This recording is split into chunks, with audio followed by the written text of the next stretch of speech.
Thank you very much. Please sit down. It's really great to see everybody on this beautiful, beautiful day in Washington, D.C.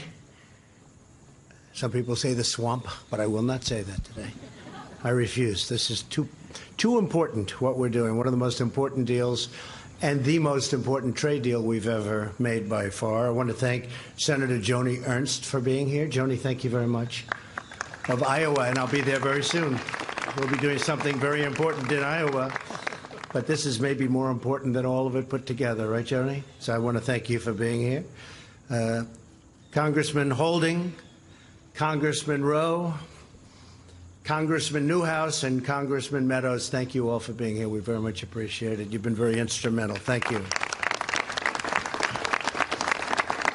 I'm thrilled to speak to the American people to share truly historic news for our nation and indeed for the world. I want to thank Vice President Pence for joining us this morning.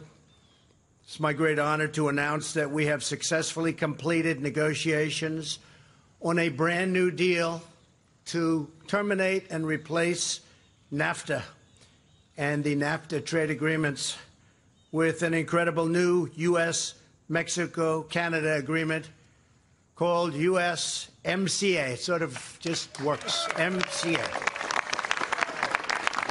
USMCA. And that'll be the name, I guess, that 99% of the time we'll be hearing, USMCA. Has a good ring to it. I have long contended that NAFTA was perhaps the worst trade deal ever made. Since NAFTA's adoption, the United States racked up trade deficits totaling more than $2 trillion, and it's a much higher number than that.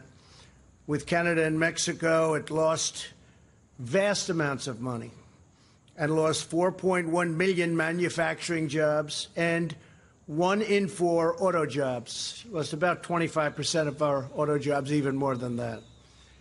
Throughout the campaign, I promised to renegotiate NAFTA, and today we have kept that promise. But for 25 years as a civilian, as a businessman, I used to say, how could anybody have signed a deal like NAFTA? And I watched New England and so many other places where I was, just the factories were leaving, the jobs were leaving, people were being fired, and we can't have that. So we have negotiated this new agreement based on the principle of fairness and reciprocity.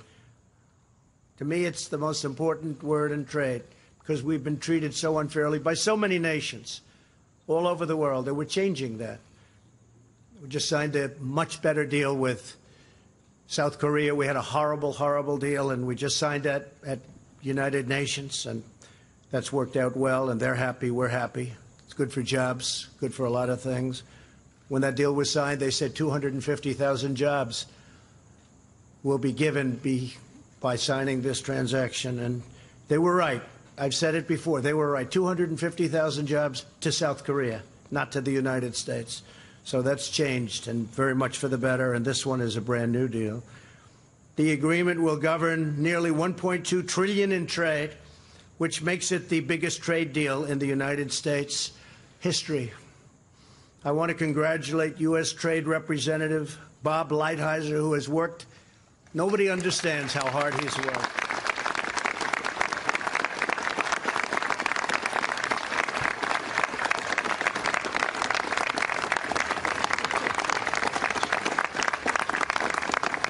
No matter when you called him, he was in the office, or he was in somebody else's office doing the same thing. Bob Lighthizer is great. I've heard it for years. I said, if I ever do this, I want to get Lighthizer to represent us, because he felt the way I did. And the entire team at the USTR standing behind me, and some right here in the audience. I want to thank you all. Fantastic job. Peter Navarro, everybody. Thank you all. Thank you. Fantastic group of people. They love our country. I also want to thank Secretary Mnuchin, Secretary Ross, Secretary Nielsen, Secretary Perdue, Jared Kushner, Peter Navarro, and the United States Ambassador to Canada, Kelly Craft. Thank you. Thank you, Kelly. Thank you very much. I also want to thank President Peña Nieto of Mexico, who we had a few disagreements, but I really like him a lot. I think he may like me, I'm not sure. But I think he's a terrific person, and he'll be leaving soon, but he's really done a good job and wonderful, wonderful person. And the Mexican president-elect, Lopez Obrador, who has given his support to this agreement, and we're developing a really good relationship, which I think is very important for our country, frankly, and for Mexico. And so they worked together on this. This was done by both. I said, look, I don't want to sign an agreement, and then a new president comes in. They don't like it, and we have difficulty. They worked very much together on it, and I appreciate it from both. I have to certainly give my highest regards to Prime Minister of Canada, Justin Trudeau. A lot of stories came out about Justin and I having difficulty together, and we did over the trade deal. But I'll tell you, it's turned out to be a very, very good deal for both, and a very, very good deal for all three. It puts us in a position that we've never been in before. It's very good when you look at the world and what the world is doing, and when you look at the unfair trade practices that countries are using against the United States. This is a terrific deal for all of us. Once approved by Congress, this new deal will be the most modern, up-to-date, and balanced trade agreement in the history of our country, with the most advanced protections for workers ever developed. If you look at the reviews, people that would normally not, under any circumstances, say good things, because automatically they have to say bad. Even some Democrats say that's amazing. We had some, they haven't been given the sound bites yet, I guess, Mike. But actually, you had some Democrats say this is really amazing if he really got all of that. But by tomorrow, I would suspect they'll change their tune. But that's okay, because people know how good it is. It's an amazing deal for a lot of people. Likewise, it will be the most advanced trade deal in the world, with ambitious provisions on the digital economy, patents, very important, financial services, and other areas where the United States has a strong competitive advantage. Mexico and Canada have agreed to strong new labor protections, environmental protections, and new protections for intellectual property. So important. This new deal is an especially great victory for our farmers. Our farmers have gone through a lot over the last 15 years. They've been taken advantage of by everybody. Prices have gone way down. And we're working on some other deals that are going to make them very happy also. But this is a very, very big deal for our farmers. Mexico and Canada will be opened up a lot more than they are now. And I think there'll be a better spirit between the three countries, which is important for our farmers. The agreement will give our farmers and ranchers far greater access to sell American-grown produce in Mexico and in Canada. The deal includes a substantial increase in our farmers' opportunities to export American wheat, poultry, eggs, and dairy, including milk, butter, cheese, yogurt, and ice cream, to name a few. I want to be very specific. I want to be very specific, right? And many other products, but those products were not really being treated fairly as far as those that worked so hard to produce them, and now they're going to be treated fairly. These measures will support many hundreds of thousands of American jobs. This is also a historic win for American manufacturers and American auto workers who have been treated so badly. We've lost so many jobs over the years under NAFTA.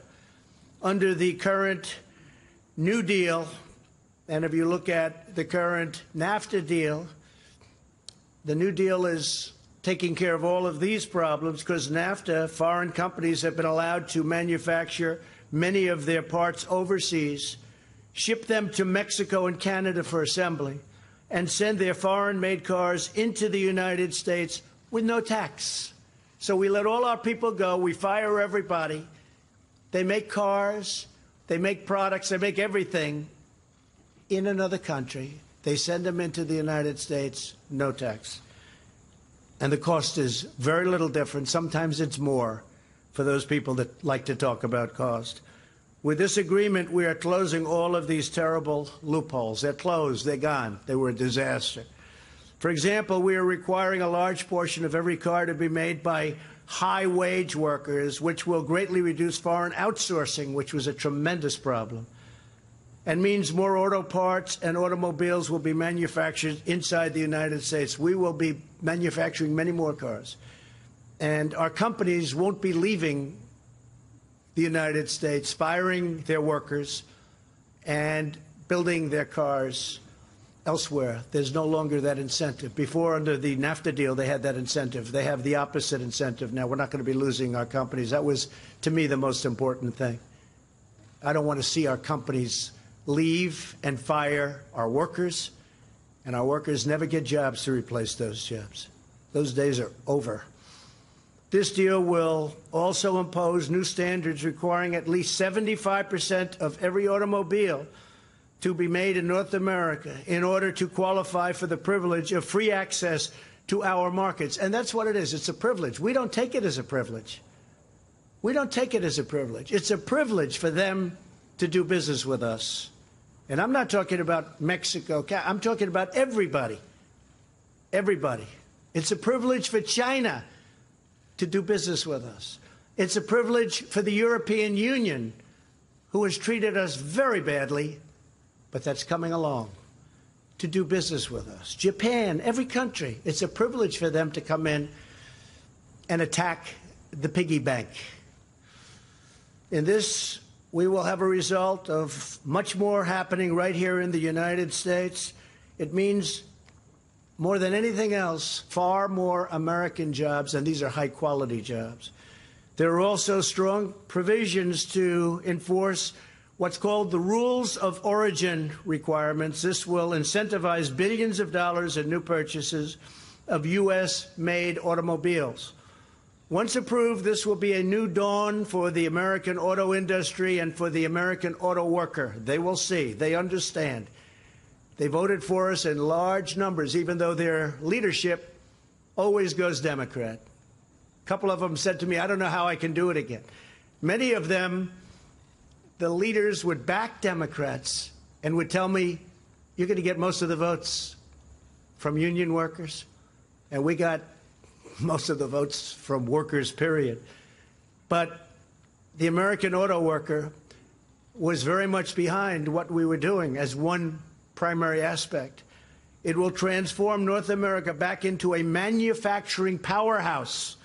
If you remember, the previous administration said, we're not going to have manufacturing jobs anymore, essentially. We're not going to make things anymore? No, just the opposite. Going to be a manufacturing powerhouse and allow us to reclaim a supply chain that has been offshored to the world because of unfair trade issues. We also provide brand new intellectual property protections for biologic drugs, which will make North America a haven for medical innovation and development. We want our drugs to be made here. When you talk prescription drugs, we don't like getting them from foreign countries. We don't know what's happening with those drugs, how they're being made. Too important. This landmark agreement will send cash and jobs pouring into the United States and into North America. Good for Canada, good for Mexico. Instead of jobs leaving for overseas, they will be returning back home, and we've already had it. We have many, many car companies. I was with Prime Minister Abe of Japan. He said, we have sent many car companies to the United States over the last year and a half. It's true, and big expansions. And very importantly, he said many more are coming because they have an incentive now to be here. People want to be back in the United States again. As I say, the United States is respected again, but it's also respected as to trade and industry. This is a truly extraordinary agreement for the United States, Canada, and Mexico. President Peña Nieto, it's so important that the President and I have developed this sort of a bond on trade. Peña Nieto, a man that has done a very good job for Mexico in terms of trade, and Prime Minister Trudeau, who I just spoke to both of them a little while ago, They love their countries. They want to do right for their countries, and that's what they've done. And we've really formed, if you look at this agreement, we formed a great partnership with Mexico and with Canada. And I plan to sign the agreement by the end of November. I then will submit it for approval to Congress, where, in theory, there should be no trouble, but anything you submit to Congress is trouble, no matter what. It's the single greatest agreement ever signed. They'll say, well, you know, Trump likes it, therefore we're not going to approve it, because that would be good for the Republicans, so therefore we can't approve it. But it will be sent to Congress pursuant to the Trade Promotion Authority Act. This agreement follows on the heels of our successful completion of a new and balanced trade deal with South Korea. Tremendous difference in that deal from what it was. It was a disaster, as I said. To improve the old deal that had killed so many jobs. It also follows on our announcement last week of a new trade negotiation with Japan. Japan would never negotiate with the United States. They say, we're not going to negotiate. They told the previous administration, we're not going to negotiate. I said, you don't have to negotiate, but we're going to put a very, very substantial tax on your car if you don't. By the way, without tariffs, we wouldn't be talking about a deal. Just for those babies out there that keep talking about tariffs. That includes Congress. Oh, please don't charge tariffs. Without tariffs, we wouldn't be standing here. I can tell you Bob and all of these folks would not be standing here right now. And we're totally prepared to do that if they don't negotiate. But Japan is wanting to negotiate. Actually, they called about 3 weeks ago, and he's a terrific man, just had a tremendous victory.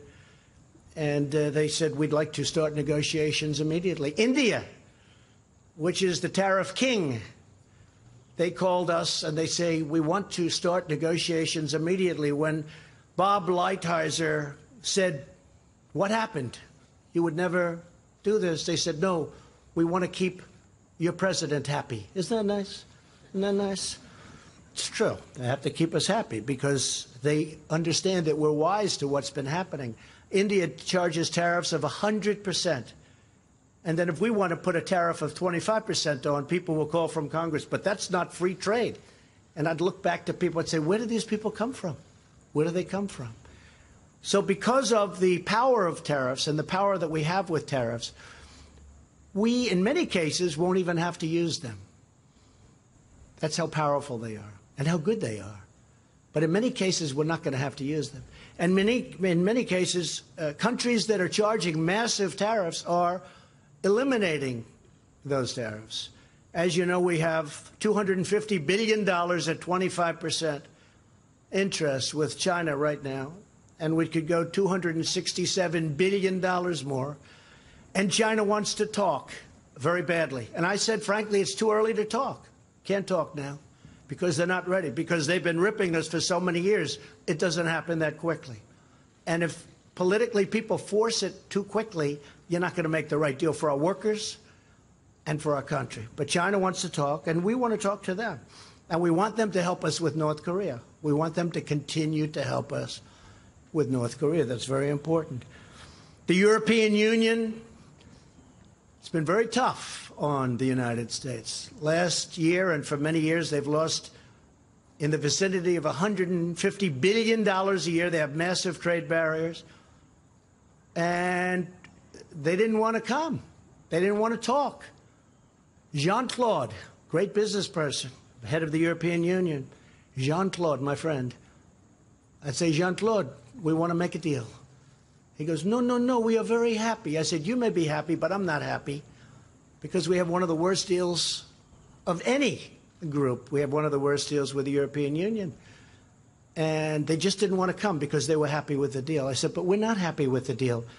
And finally, after going through a whole process, I said, look, we're just going to put a tax of 20% on all of the millions of Mercedes and BMWs, all of the cars, the millions and millions of cars that they sell here that they won't take over there. Farm product that they won't take over there because there are barriers. You can't sell. You're not allowed to. Our farmers aren't allowed to sell over there many of their products, much of their products, most of them. And so I announced that we're going to put a 20% tariff, could be 25, on their cars coming in. And they immediately called and said, we'd like to start negotiations. And we're having a successful negotiation. We'll see what happens. Who knows? I always say, who knows? But we'll see. I have a feeling we'll be successful. A pillar of national security is economic security and trade. National security is not where we lose hundreds of billions of dollars a year. Over the last 5 years, we've averaged $800 billion a year loss on trade. How dumb is that? $800 billion. This group doesn't know about those numbers. I don't even want them to hear those numbers. But the United States in its trade deals has lost, on average, almost $800 billion a year. That's dealing with China, dealing with European Union, with everybody. Japan, Mexico, Canada, everybody. And we're not going to allow that to happen. But we have to have a strong manufacturing base and manufacturing sector. We need a thriving economy. Those are all really essential ingredients to national security. We can't allow what's been happening over the last 25 years to happen. We're building our military like never before. It will be the strongest it ever was. And all of those jets that are made and rockets and missiles and ships, they're all being made in the United States, jobs. Our economy is booming like never before. Jobless claims are at a 50-year low. The stock market is at an all-time high. Think of that. Over 50% since my election. 50%. People, the 401ks, and they have 401ks, and they were dying with them for years. Now they're so happy. I was telling the story I often tell of a policeman in New York came up. His wife was always very upset with him as an investor because he wasn't doing well with the 401ks. Now she thinks he's a genius because the numbers are so crazy. But we're up over 50% since the election.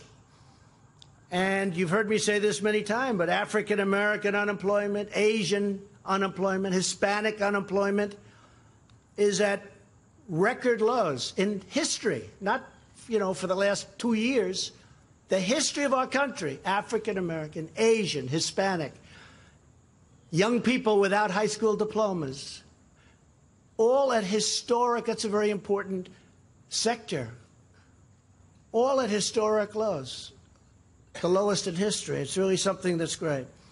This is helping so much with people that get out of prison. We have a tremendous problem. People come out of prison, they can't get a job. Employers don't want to hire them. The economy is so good, they're hiring them, and they're turning out to be incredible workers. They're given a chance. They're really given a second, given a third chance in some cases. But I've had numerous employers come up and say, I'll tell you what, I've taken people that were in prison, and we've hired them. He wouldn't have done this in a normal economy or a bad economy, only in this kind of an economy. And now he's like the biggest fan. One man in particular has taken numerous people. He said most of them have been unbelievable. All you can ask is most. But most of them have been unbelievable. That's a great thing. That's a really great thing. It gives them a chance. So before we take questions, I want to extend our warmest condolences to the country of Indonesia. Friend of mine, we're going to be calling up the leader, who is a great leader indeed, but they got hit by a giant tsunami like people have not seen. This part of the world hasn't seen it so much, fortunately. They say that's the worst of all. You look at the tornadoes, the hurricanes, you look at all of the different natural disasters. A friend of mine who studies natural disasters, I don't know why he does that, but he does. He says that tsunami is the worst of all, and they got hit very hard, and probably thousands of people killed. We have already sent a lot of first responders and military and others to help, but it's a really bad, bad situation. And finally, before closing, I want to send our thoughts and prayers to the victims of the Las Vegas shooting. That was a horrible, horrible time in the life of our country. Took place exactly 1 year ago today. All of America is grieving for the lives lost and for the families they left behind. So to all of those families and to the people of Las Vegas, we love you. We are with you. We're working with you very hard. It was a terrible, terrible event. So thank you very much for that. I want to ask Bob Lighthizer, who is just a terrific individual as well as a man that knows a lot about this subject, to come up and say a word about the USMCA, the new agreement. And if you have any questions, we'll take some questions after that. Please, Bob.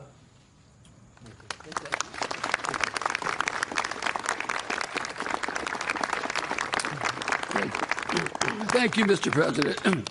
Before I start, I would just like to give a vignette, because I think it says something about working for the President. So August 16th of last year, we started this process.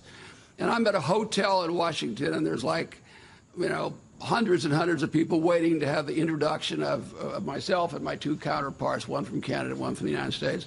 And we're lined up, and I get a call that says the President wants to talk to you. So I go in the little anteroom, and I get on the cell phone. The President starts talking, and everybody's kind of waiting, and he's talking, and he's going through what he wants to get done in NAFTA and his problems with it, all of which he's quite familiar with.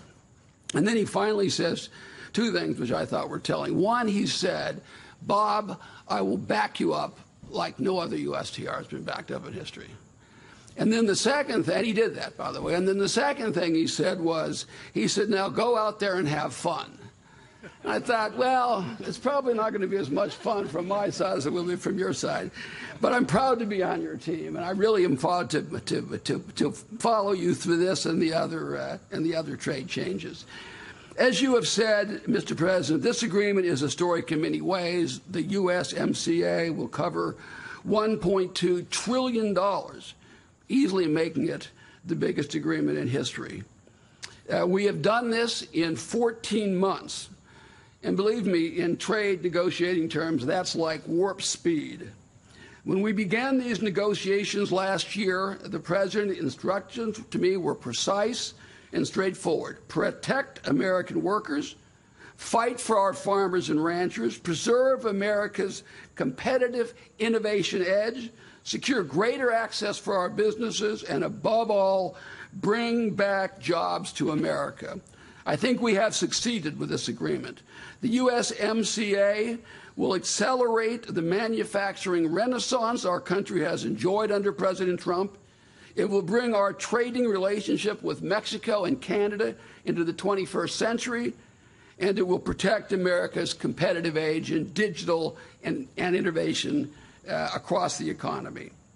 The new agreement will also serve as a template for our trade agreements under the Trump administration in the future. This paradigm-shifting model rests on three pillars. The first pillar is fairness. We have negotiated stronger rules of origin for automobiles, which will bring billions of dollars of manufacturing back to America. We have secured greater market access for our farmers and ranchers. We've agreed to unprecedented labor standards that will help level the playing field for our workers. We've also agreed to a first-of-its-kind review and termination provision, which will ensure that the USMCA, unlike NAFTA, will not become unbalanced and out of date. The second pillar will consist of a host of ambitious provisions on digital trade, intellectual property, services, including financial services, designed to protect our competitive edge. The third pillar consists of new provisions designed to eliminate unfair trade practices, including strong new disciplines on state-owned enterprises, on currency manipulation, relations with non-market economies, and much, much more. We wouldn't be here today if it were not for several people who contributed so much to this endeavor. First, the President's key advisor and my good friend, Jared Kushner, was my partner in leading the U.S. negotiating team. I've said before, and I'll say again, this agreement would not have happened if it wasn't for Jared. So thank you very much. I'd like to thank my counterparts, Secretary Guajardo and Minister Freeland, as well as other Mexican and Canadian government officials, including Secretary Vidagrey, Ambassador Seade, Jerry Butts, and Katie Telford of Canada, and so many more. I'd also like to thank the wonderful staff at USTR, many of whom are on here. I like to think of us a little bit like we were the Marine Corps, and so I like the name particularly of this agreement. USTR is about 250 people, and they're all devoted, and they're all exceptional, and they all work round the clock. Many of the people you're looking at spent more than one night in the office over the course of the last few weeks. And they have enormous ability, and this president has unleashed them. Finally, I would like to thank President Trump. Your leadership, vision, and grit made this agreement possible. No other person could have done it. Millions of Americans will benefit for years to come because of this vision and probably even more important, this grit. Thank you, sir. Thank you very much. Thank you very much. Thank you very much, Bob. Thank you very much. Some questions? Yes, Steve? Question? Thank you, sir. You've had tensions with Prime Minister Trudeau. Yes. How did that affect your ability to get this deal done?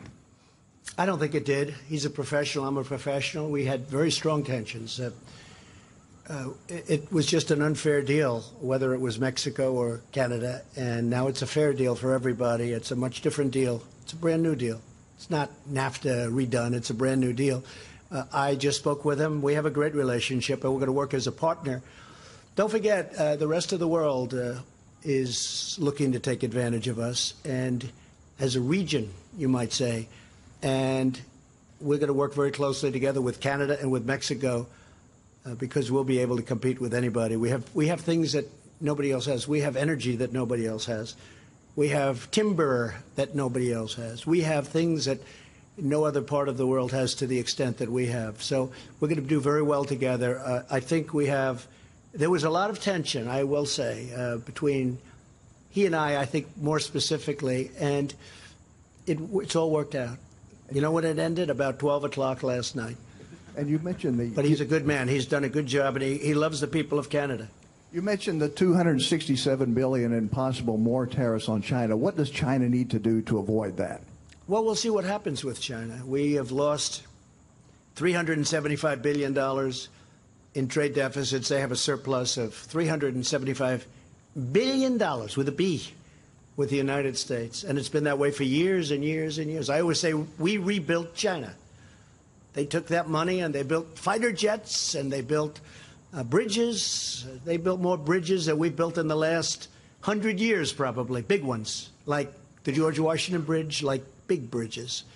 And I'm not going to take, look, I don't blame China. I blame our leadership. They should have never let that happen. And I told that to President Xi. I said, I was making a speech in China, and I was really hitting China hard. And I'm in China. I don't know if that's a good thing to do. But I looked at it and I said, but, I don't really blame you. I blame our leadership for allowing this to happen. He knew exactly what I meant. We had no deal with China. I asked one of the top people in China, a representative at the highest level, came to the Oval Office. I said, let me ask you, how did this ever happen? He's a pro, so he understands. He doesn't have to be cute. He said, nobody ever did anything from the United States. When we put on a 25% tariff on every car that comes from the United States into China, we thought we would be rebuked. We thought it would be terrible. Nobody ever called. Nobody did anything. That was years ago. And we charged them. We do now, by the way, but we don't collect the 2.5. So they charge 25. We charge essentially nothing. But I said, how did it happen? He said, nobody ever called. We don't have a deal with China. There's no deal. They do whatever they want. So we have a tremendous problem with theft of intellectual property with China. We have a lot of other problems with China. We have primarily trade problems. And as you know, they're having a much more difficult time now. I don't want them to have a difficult time. and we're doing better than we've ever done. Everybody talked about the tariffs. Oh, the tariffs, tariffs. You know, tariffs ended in 1913, and they then went to a different system in 1918, totally unrelated. And then in 1928, you had the Great Depression for a lot of different reasons, not necessarily our country's fault, but a little bit our country's fault. And then in the 1930s, they said, we better start charging some tariffs. We need money to come into our country again. Okay? So I'm not advocating tariffs. I will tell you this, our steel industry, Wilbur, is stronger than it's been in 25 years. This has taken 6 months because I charged for the dumpers. They were dumping steel and dumping aluminum into our country. I charged 25%. That's a lot. Could be more, but that's a lot. And if you look at U.S. Steel and Nucor just announced $1 billion plant, brand new, already started construction. U.S. Steel's building 8 or 9 plants. They're expanding plants. I don't think there's any industry like what's happened to steel in the last 9 months, 10 months since I really started doing what I'm doing. It's been really pretty amazing. Aluminum also. So, and we need steel. We need steel for defense. What are we going to do? Go and say, oh, we'll get our steel from like another country? We can't do that. Excuse me. We can't do that. So we need steel, and we need it badly for defense. So I'm very proud of what's happened with the steel industry. Okay, question? Yeah, go ahead. Sure. She's shocked that I picked her. No. She's like in a state of shock. I'm not thinking, Mr. That's President. okay. I know you're not thinking. You never do. I'm sorry? No, go ahead. Go ahead. In a tweet this weekend, Mr. President, you said that it's incorrect to say you're limiting the scope of the FBI investigation. What does that have to do with trade? I don't mind answering the question, but, you know, I'd like to do the trade It has to questions, do with the other right? headline in the news, which is the Kavanaugh I know, but nomination. how about talking about trade, and then we'll get to that. We'll do that a little bit later. Do you think the trade, Anybody have a trade? Do you Go think ahead, your trade please. deal will pass through Congress, sir? I think so, but, you know, if it doesn't, we have lots of other alternatives. But I do think so. I think if they're fair, which is a big question, but if it's fair on both sides, the Republicans love it. Industry loves it. Our country loves it. If it's fair, it will pass. I think it'll pass easily, really easily, because it's a great deal. I mean, NAFTA passed. It's one of the worst deals I've ever seen. Inconceivable that it was made. Fair question. Any other questions on Thank trade? you. I'll get back to you on the other question. I'd like to go forward with my Kavanaugh question. Let's if I do might, that later, and but I'll call you a quick- second time. Go ahead, please. Thank you very much. Thank you, Mr. President. You have described India right now as a tariff king. Can you explain it a bit later? Well, India charges us tremendous tariffs. When we send Harley Davidsons, motorcycles, other things to India, they charge very, very high tariffs. And I've spoken to Prime Minister Modi, and he's going to reduce them very substantially. Nobody ever spoke to these people. He said, nobody ever spoke to me. In other words, we've had leaders here. I'm not, you know, trying to be overly dramatic. We've had presidents of the United States and trade representatives that they never spoke to India. Brazil's another one. That's a beauty. They charge us whatever they want. So If you ask some of the companies, they say Brazil is among the toughest in the world, maybe the toughest in the world. We don't call them and say, hey, you're treating our companies unfairly. You're treating our country unfairly. So India is a very, very high, they really charge tremendously high tariffs. On motorcycles, it was 100%. So you send a motorcycle into India, there's a 100% tariff. Now, that's so high that it's like a barrier. In other words, who's going to buy it? Costs you so much. Now, they've already reduced that substantially, but it's still too high. My relationship with India is great, with Prime Minister Modi is great, and they're going to start doing a lot. They've called us to make a deal. We didn't even call them. They called us to make a deal, which is like shocking to people. Yes, sir, go ahead. Yes. Well, I don't. There we go. I do have a second question on the Kavanaugh thing. When you get back to it, if you take that, Let's go. But you'll take that now. No. Okay. Well, the question I First have do trade. on trade. The question I have on trade. Does this mean the end of tariffs? If you could spell that out No. to Canada. No. It means, So do you think it'll pass? No. The steel is staying where it is, and aluminum. But it means we probably, for the most part, won't be having to use tariffs unless we're unable to make a deal with a country. For instance, if we can't make a deal with the European Union, we will respectfully put tariffs on the cars. The United States will take in billions and billions of dollars into its coffers. Isn't that nice? Because you don't hear that. Only from Carl Sagan. Okay, yes, Sagan. But it'll take in billions and billions of dollars.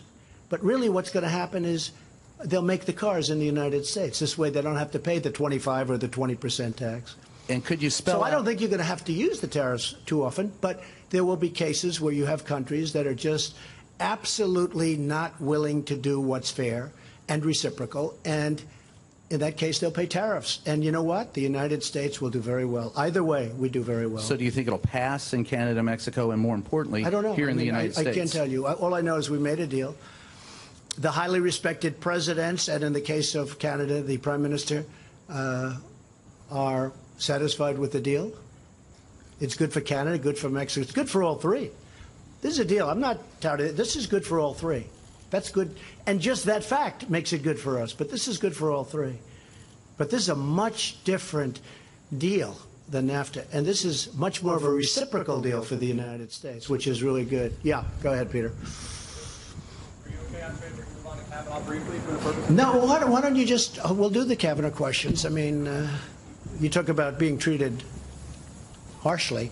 We'll do that in a couple of, let's finish up trade because you have a lot of people that want to run over to the Wall Street Journal and start writing. Go ahead, please. Can you take one from the Mexican journalist? I can't hear you. Take one from the Mexican journalist. A Mexican journalist? Go ahead. Yes. Sure. So you're going to keep the tariffs on steel and aluminum on Mexico and Canada? Until such time as we can do something that would be different, like quotas, perhaps, so that our industry is protected. We are not going to allow our steel industry to disappear. It was almost gone. I'll tell you what, if our country kept going the way it was going, within 2 years you wouldn't have had a steel industry. We have to have a steel industry. We have to have an aluminum. You know, there are certain industries important. So we are working on that now. That wasn't part of this. But we will do something. And in fact, Bob, if you want, you may want to say a couple of words about that because we were literally talking about that 1 hour ago. Yes, great. Thank you, Mr. President. I guess I would say, first of all, there are two separate things as far as we're concerned. We know that there are grave interests to both countries. We are engaging in talks now with an effort to try to preserve the effect of our program and still take care of their needs. And hopefully we'll be able to work that out. But we are in communication with them. And really take care of the needs of our steel companies. I don't want plants closing. They're hiring thousands of workers all over the country. I'm not giving that up. But you get the assurances of President-elect López Obrador that he's going to keep his word on this trade. Oh yeah, we have a very good understanding. Yeah, really good. Yes, sir. Go ahead, please.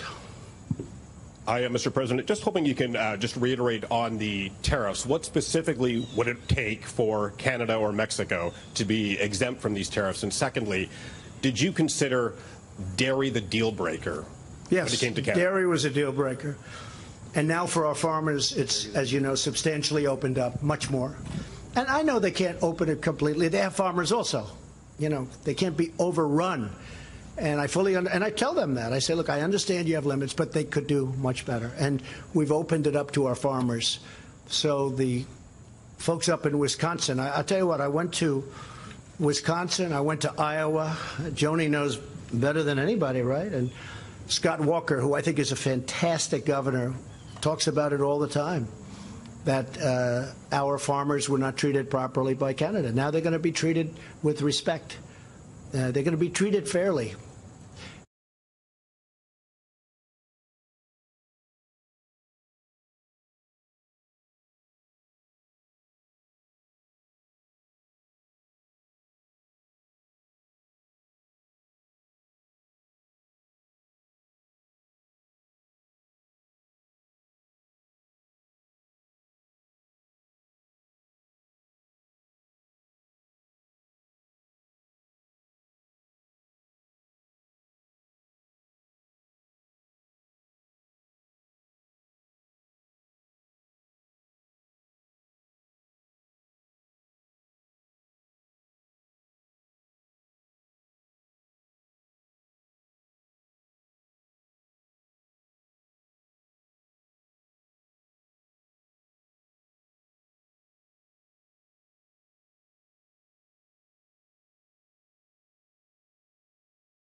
So I think my biggest concession was making the deal, because we could have done it a different way, but it would have been nasty and it wouldn't have been nice, and I don't want to have that. We have a great relationship with Canada. I think now it'll be better than ever.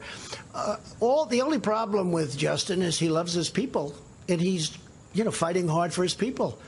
I think we've always had actually a very good relationship. It got a little bit testy in the last couple of months, but that was over this agreement. And I understand that, but no, I think Justin's a good person who's doing a good job. He felt very committed to his people, and that's what he did.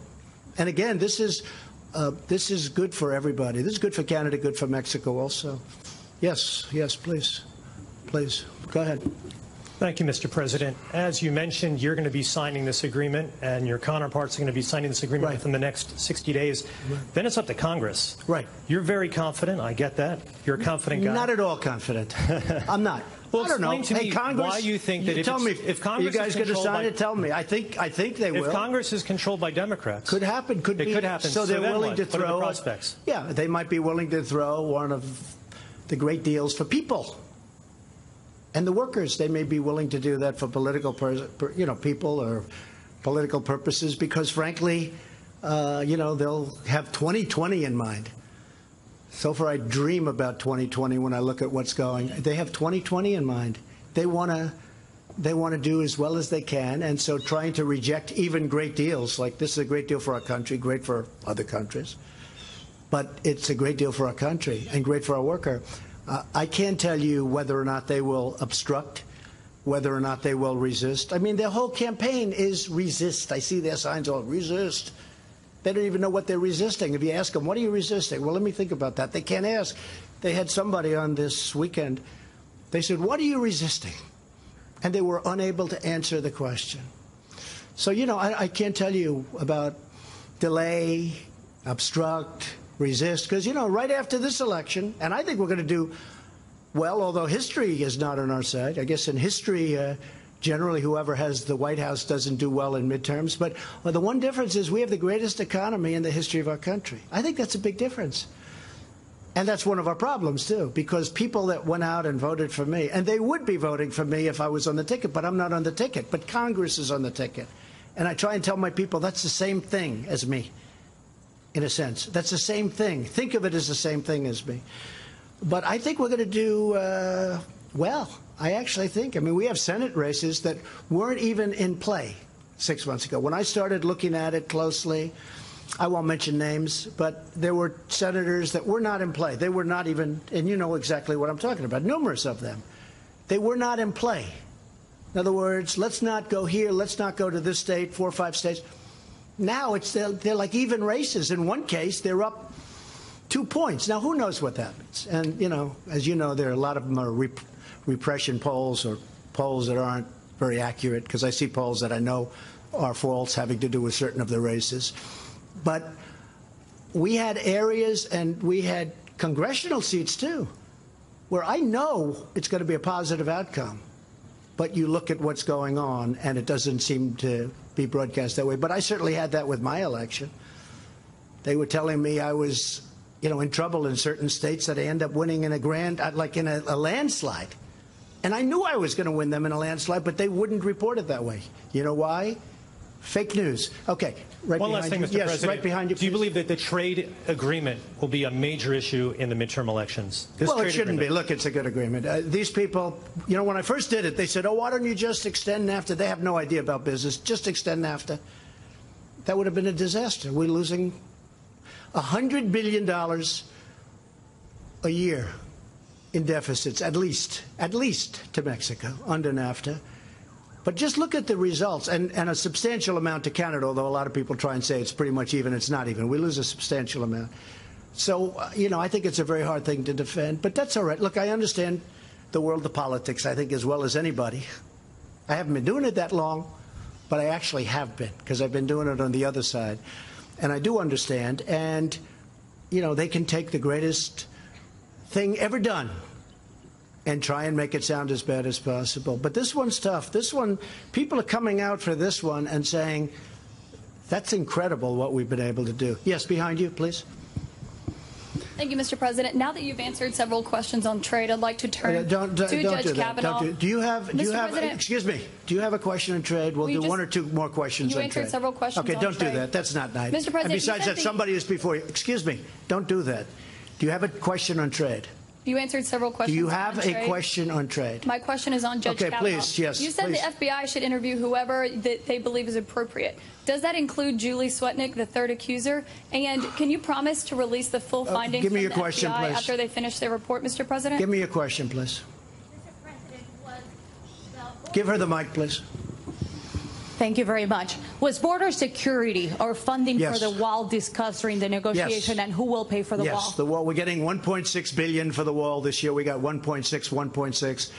We have about $3.2 billion in the wall. We're doing a lot of work. People don't realize. I don't really want to talk about it because I can build it quickly at one time, which is what I want. But we've been building it over the last year and a half with $3.2 billion, 1.6, and we now have another 1.6. And I've got a big decision to make after the election as to whether or not we go for it. Because you know what? Border security to the people of our country, very important. The wall is a big factor in border security. And I really believe that the people of our country, they want the wall and they want border security. They don't want open borders like the Democrats want to have. They don't want crime pouring into our country. They don't want MS-13 pouring into our country. They don't want that. And I really think I have a very big decision to make sometime right after the election, very quickly, because you know what comes due after the election. Do I want to do it before the election? Personally, yes. But I don't want to do that for a different reason, because I have some very fine people that are running in close races, and it may affect them and it may not. It may be good for them. I happen to think it would be good for them. But border security for our country, our people want security. The women of our country, they want security. They don't want to have thousands of people pouring across the border. And I'll tell you what, they want to have ICE, because ICE walks into MS-13 and these gangs, and they treat them like it's just another day in the office. They're rough and they're tough and they love our country. And I'm treating ICE good and I'm treating our law enforcement good.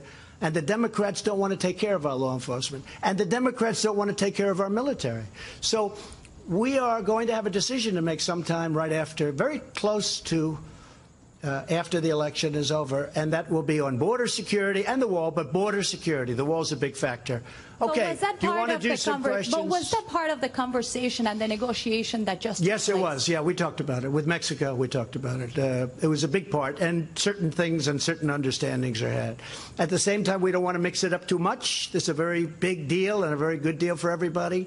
But border security and security generally is a very big factor. We also have drugs. Sometimes, and some people would say it's a very similar thing. But we talked about drugs with Mexico. That's a very, very big factor. Very, very big.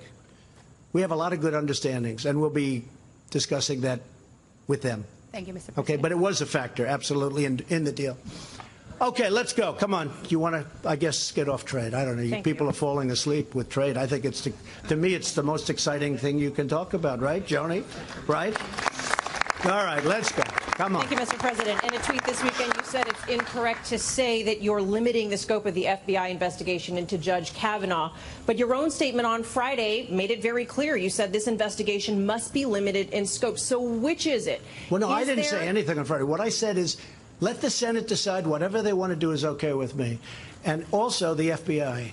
I think the FBI should do what they have to do to get to the answer. At the same time, just so we all understand, this is our 7th investigation of a man who has really, you know, you look at his life until this happened, what a change he's gone through, what his family's gone through, the trauma for a man that's never had any accusation, he's never had a bad statement about him. He's led, I mean, I think he was #1 in his class at Yale. He was #1 in his law school at Yale.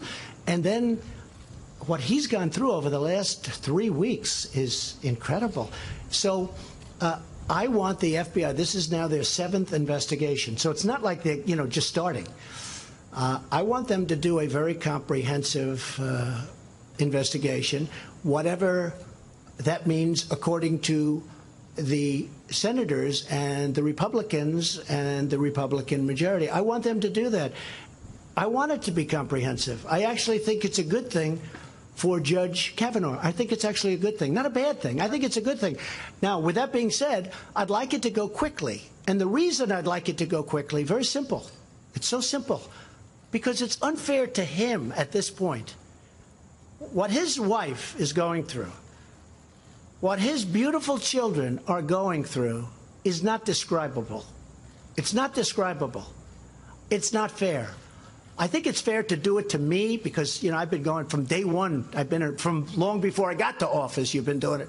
It's almost became, I think for me, it's like a part of my job description to handle this crap.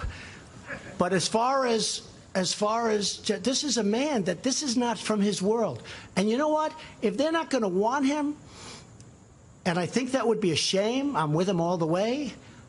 I mean, a charge made or said to have occurred 36 years ago, and nothing happened since. And look, I feel badly for all parties. I feel badly for everybody. I feel badly for our country. This is so bad for our country. But I will tell you, I watched those senators on the Democrat side, and I thought it was a disgrace, and partially because I know them. I know them too well. And you know what? They are not angels. Are you saying your White House has put no limitations on? No, my White House is doing whatever the senators want. No. Who they should interview? You don't understand what I'm saying. You do understand. You just don't want to report it that way. Just so you understand, my White House will do whatever the senators want. I'm open to whatever they want. The one thing I want is speed. Now, they started, I believe, on Friday. Could have even been a little bit earlier than that, but they started. They have worked round the clock on Saturday, Sunday. They're working right now. I mean, they're covering a lot of territory. This is the 7th investigation of Judge Kavanaugh, number 7. This isn't number 1. They started on Friday. They worked all weekend. They've gone late into the evenings. The FBI is really working hard, and they're putting in a lot of hours. So hopefully they can come up with what everybody's looking for. But no, I'm guided by the Senate. I want to make the Senate happy because ultimately they're making the judgment. I'm not making the judgment. I've already made my judgment. The Senate is making a judgment on Judge Kavanaugh. That's a very important thing to do. Yes, go ahead, Peter. Go ahead. Just for clarity, so that it's clear. In fact, it's up to you to instruct the FBI what to do. It is up to me. It is up to me. But I'm instructing them as per what I feel the Senate wants. The Senate's making this decision, and I'm instructing them as per what the Senate is looking for. Just for clarity, will you instruct the White House counsel, Don McGahn, to give the FBI free rein to interview whomever they feel is necessary? Well, I have so instructed him, and I did it again over the weekend because I see the press was, I don't want to use the word in this case, misleading. It's a much more complex subject than anybody would understand and than most people understand. But essentially, I have done that. But I did also say within the bounds of what the Senate wants. We don't want to go on to use an expression often used by me, we don't want to go on a witch hunt, do we? So just to be clear, should the FBI interview all 3 of Brett Kavanaugh's accusers? It wouldn't bother me at all. Now, it depends. I don't know all 3 of the accusers. All 3. Certainly, I imagine they're going to interview 2. The third one I don't know much about, but it wouldn't bother me at all. I mean, I've been heard that the third one has, I have no idea if this is true, has very little credibility. If there is any credibility, interview the third one. But I want to interview, I want it to be done quickly, because it's unfair to the family and to the judge. It's unfair. It's so unfair to his kids and his wife. How about for the accusers? Has this process been fair to them? Well, certainly we gave the doctor a tremendous time, which is great. She spoke well, but, you know, there are some questions that haven't been answered, like what year was it? What day was it? Where was it? Do you know the location? Do you know the house? A lot of different things. People are saying, well, you know, what's going on? With all of that, you cannot say that we've done anything but be respectful. And I do, and I respect her position very much. I respect her position very much. I believe, and again, this is Republican senators and this is the Senate, I believe they've been very respectful to the doctor, Dr. Ford. Isn't that why the FBI should interview all of them to exonerate Brett Kavanaugh? Yeah, Peter, I think the FBI should interview anybody that they want within reason. But you have to say within reason. They should interview, but they should also be guided, and I'm being guided, by what the senators are looking for, because they have to make the choice. Go ahead, now you can go. Should Brett Kavanaugh be interviewed by the FBI? I think so. I think it's fine if they do. I don't know. That's up to them. I think that he spoke very conclusively and very well. I think it's been a very rough period of time. I guarantee he's never had a period of time like this. When he was chosen, everybody said, oh, this is going to go so quickly. Look, people thought 10 years ago that Brett Kavanaugh was going to be a Supreme Court justice because of his intellect, because of his career, because of the fact that there are no games. You know, now they talk about alcohol. They talk about all of the things that you hear. And frankly, you take a look at, they're bringing up subjects. We would know about this over the last 20 years, 30 years of his career. You know, what happened? They're going back to high school, and they're saying he drank a lot one evening in high school. I tell you what, I happen to know some United States senators. One who is on the other side, who's pretty aggressive. I've seen that person in very bad situations. Okay? I've seen that person in very, very bad situations, somewhat compromising. And, you know, I think it's very unfair to bring up things like this. However, whatever the senators want is okay with me. They're going to be making a decision. Whatever they want is okay with me. Go ahead. That's enough, Peter. Go, please. Say it. You said this crap when you referred to I've been dealing with this crap for years. What did you mean? Oh, I think the press has treated me unbelievably unfairly. In fact, when I won, I said, the good thing is now the press finally gets it. Now they'll finally treat me fairly. They got worse. They're worse now than ever. They're loco, but that's okay. I put up with it. Go ahead. I use that word because of the fact that we made a deal with Mexico. So, no, please sit down. Thank you, Mr. President, for coming back to me. You're going to be next. You're going to be next. I didn't know. I thought you were talking. Go ahead. I have two questions about Judge Kavanaugh. First, there are now concerns that he may have lied or mischaracterized his drinking while testifying. If they find that he did, do you think that bars him from being your Supreme Court nominee? Well, I watched him. I was surprised at how vocal he was about the fact that he likes beer. And he's had a little bit of difficulty. I mean, he talked about things that happened when he drank. I mean, this is not a man that said that alcohol was that he was perfect with respect to alcohol. No, I thought he was actually, going back so many years, I thought he was excellent. The interesting thing is, though, nobody asked him about what's happened in the last 25, 30 years during his professional career, because there were no bad reports. I mean, there are bad reports on everybody in here. Most of the people sitting down there, bad, except for Mike Pence, by the way. And if we find one on him, then I think that'll be the greatest shock of all time. No, there are bad reports on everybody. I'm looking at people. I'm sort of, look at some of these people asking the questions, okay? Look at Blumenthal. He lied about Vietnam. He didn't just say, hey, I went to Vietnam. No. For 15 years, he said he was a war hero. He fought in Da Nang province. We call him Da Nang Richard. Da Nang, that's his nickname, Da Nang. He never went to Vietnam. And he's up there saying, we need honesty and we need integrity. This guy lied when he was the Attorney General of Connecticut. He lied.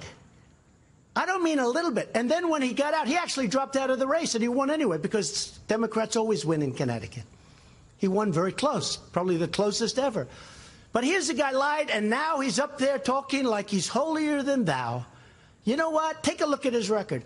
And when he got out, and when he apologized, he was crying. The tears were all over the place. And now he acts like, how dare you? Take a look at the judge who has led an exemplary life. I mean, you're going back to high school? Because he had beer. I think the judge has been pretty amazing about describing his situation with alcohol and with beer. I mean, take a look at Cory Booker. He ran Newark, New Jersey into the ground. He was a horrible mayor. And he made statements that when he was in high school or college, what he was doing, he actually made the statements. And now he's talking about Judge Kavanaugh. And I could go through a whole list of them, okay? So, look at Dianne Feinstein. You're telling me about time. Dianne Feinstein knew about this 2 months earlier. If she wanted a really thorough investigation, we had all the time in the world. She didn't have to wait till after the hearing was closed, essentially. She should have said, listen, I have a problem.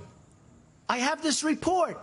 I'd like the FBI to look at it while we're doing the hearings. We had 2 months. No, she didn't do that. She waited till we were closed. And then she probably leaked it, but, you know, who am I to say? But she probably leaked it based on a very bad body language the other day. But more importantly, in a sense, for her to have waited that period of time, and now for you Democrats, and I guess I'm including you too, the media, right? I consider you a part of the Democrat Party. But for you, for the Democrats, to be talking about we want more time for the FBI. If you wanted more time for the FBI, why didn't Dianne Feinstein bring this up? Now, you know that she showed this to other Democrats. She's not the only one. She showed this to other Democrats. There were more than just her that knew about this big confidential thing. It was confidential until the hearing was over. After the hearing was over, they went public. Why didn't they do it during the hearing? And we could have had all the time in the world. You know why? Because they're dishonest people. Okay. Yes, please. You didn't answer my question, Mr. President. Go ahead. You didn't answer my question, Mr. President. So if he did lie about his drinking, does that mean you'll pull his... I don't think he did. Okay. Look, here's what. I'm just saying, I'm not a drinker. I can honestly say I never had a beer in my life, okay? Right. It's one of my only good traits. I don't drink. Whenever they're looking for something good, I say, I never had a glass of alcohol. I've never had alcohol. I've just, you know, for whatever reason. Can you imagine if I had, what a mess I'd be? I'd be the world's worst. But I never drank. I never drank, okay? But I can tell you, I watched that hearing, and I watched a man saying that he did have difficulty as a young man with drink. The one question I didn't ask is, how about the last 20 years? Have you had difficulty the last 20 years? Because nobody said anything bad about him in many, many years. They go back to high school. You know, I graduated from high school, and while I did not drink, I saw a lot of people drinking. They'd drink beer and they'd go crazy, and, you know, they were in high school. They were 16, 17 years old, and I saw a lot of it. Does that mean that they can't do something that they want to do with their life? So it's a very tough thing. I really believe that he was very strong on the fact that he drank a lot, and so I don't know where there'd be big discrepancy. Okay, so yes, go ahead, please. Just to wrap up, can you promise you know what? You've really had enough. FBI's report? Hey, you've had enough. Go ahead, please. Thanks, Mr. President. Judge Kavanaugh said he was being targeted by Democrats.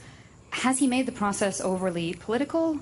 And how can you assure the American people that he'll be able to deliver impartial decisions? Well, you'll have to ask him that question, but I can tell you he's been treated horribly.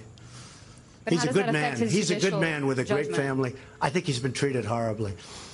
Lindsey Graham was, I thought, terrific the other day, and he brought up one point that is now being discussed by a lot of people, and that's who is going to want to run for office, be in office, take an appointment of not just Supreme Court, but, you know, many positions. I have right now 360 people that aren't being approved. They're very qualified. Nobody says they're not qualified, but Senator Schumer is not approving them because of resist and obstruct. It's much longer than ever in the history of our country, like I think double the time almost. It's far more people than anybody in the history of our country. Most of those people are routine approvals. These are people that gave up jobs. They gave up their life to come and serve our country. And Schumer and his group won't approve them. They're slow-walking them. Everything is going to 30 hours, meaning they take them out 30 hours. Person that's going to be approved, it's a disgrace. So when the judge brings up whether it's politics or not, I don't know. You'd have to ask him, but I can say this. He's been treated really, really horribly. But are you concerned Please, go ahead, it could color I'm not concerned, no. No, you know what I'm concerned? That we get great, great people on the U.S. Supreme Court. That's what I'm concerned. And I want to have great people. And I don't want to have to call people for any court and have them say, sir, it's such a great honor, but no thank you, I just can't do it. I just can't do it. That would be a sad day for our country. And we're going to come close to that. Because I know people now that say, I don't know how he does it. I don't know why he would have taken it. Nobody knew a thing like this could have happened. When Justice Gorsuch got approved, it was rough, but it was nothing like what they're doing to this man and what they're coming up with. And in many cases, fabricating, because as you know, many stories were pulled back and certain stories were pulled back that were horrible. What they're doing to this man and his family is very, very sad and very bad for our nation. Yes? Mr. President, you just said some senators are not angels, and you've seen some of them in I would say some of them, yes. Compromising situations. Yes. Could you tell us who and exactly what situation No, I think I'll save it for a book like everybody else, and I'll write it. Okay? I'm not giving it to you. Yeah, please, go ahead. Mr. President, if the FBI finds other witnesses who can corroborate the account of any of the accusers, would that be enough for you? I would certainly look at that. I'm open. I'm open. I think he's a fine man. I think he's a great scholar. I so believed him when he said what he did. He focused on being #1 at Yale, on being #1 in high school, at being #1 at law. He focused. I can so understand that. I mean, it's so important. The way he said that, it made an impact on me. He was so focused on being #1 at Yale, and I believe he was #1 at Yale. But I understood that very well. And I wanted to ask about something else you brought up today, the Las Vegas shooting. Yes. There's some frustration that more hasn't been done in that past year. More hasn't been done about bump stocks. Are there some things you would you're like wrong. to see You're done? wrong about Yeah, that. go ahead. So in order to terminate bump stocks, we have to go through a procedure. We are now at the final stages of that procedure. In fact, the lawyers were just telling me, and over the next couple of weeks, I'll be able to write it out. But you can't just write it out, because rules and regulations in this country are really tough, even for something like that. So we're knocking out bump stocks. I've told the NRA, I've told it, bump stocks are gone.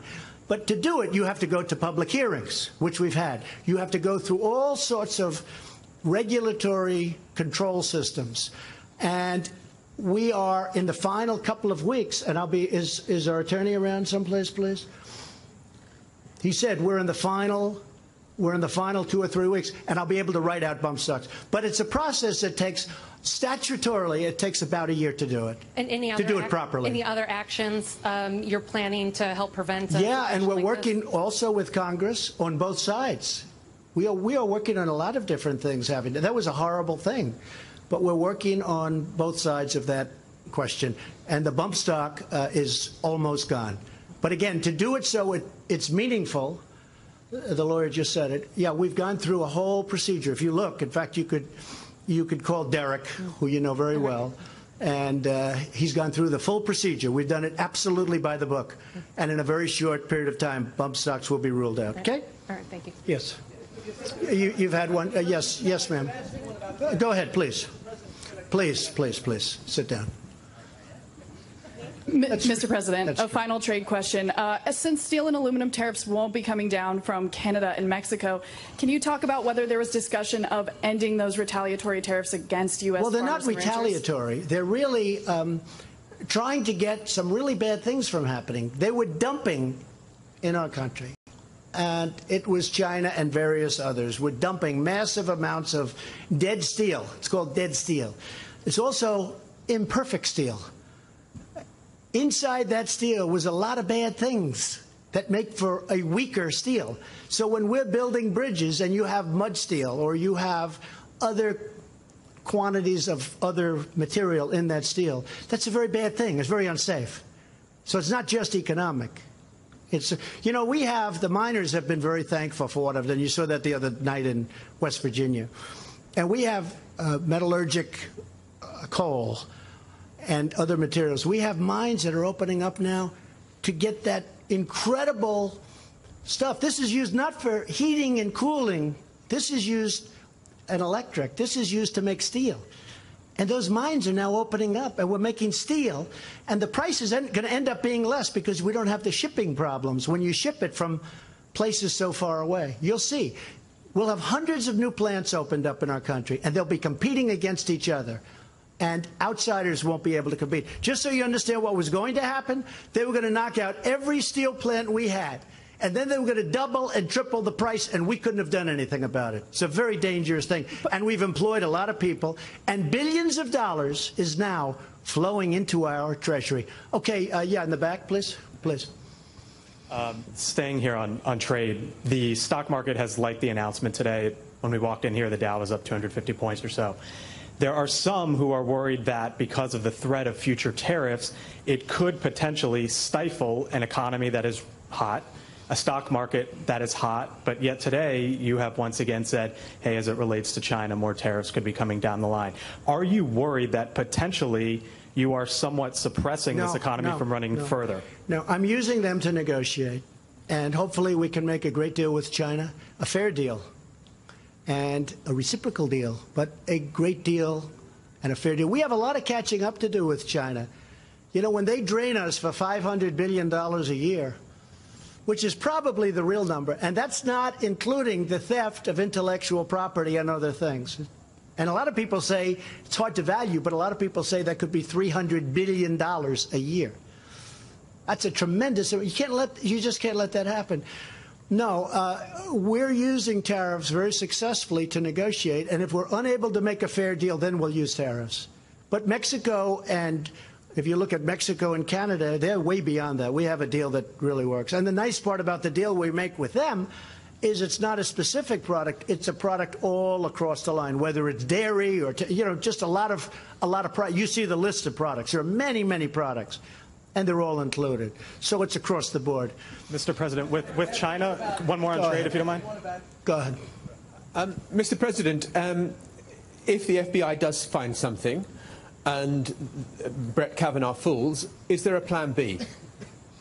I don't want to talk about Plan B because I hope that he gets approved.